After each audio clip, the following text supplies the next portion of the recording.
லைஃப்ல எதுக்கும் வருத்தப்படாதீங்க, தப்பா எடுத்துக்காதீங்க.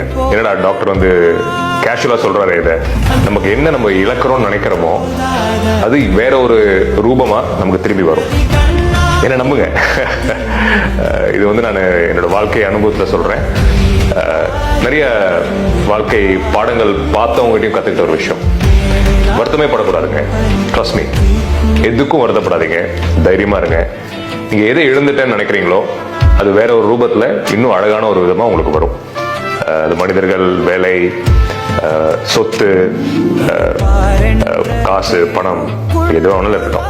நிம்மதி இழந்துட்டே நினைச்சா கூட அதுவும் ஒரு வேற ஒரு ரூபத்துல திரும்பி வரும். ஸோ இந்த நம்பிக்கையோடு இந்த பதிவுக்கு அப்புறம் ஒரு நிமிஷமும் நீங்க வருத்தப்படும் போது என் மூஞ்சி தான் உங்களுக்கு ஞாபகம் வரணும், நான் சொன்ன வார்த்தைகள் தான் உங்களுக்கு ஞாபகம் வரணும். கண்டிப்பா உங்க வாழ்க்கை ரொம்ப நல்லா இருக்கும். நம்புங்க, இது உண்மையான வாழ்க்கை பாடம்.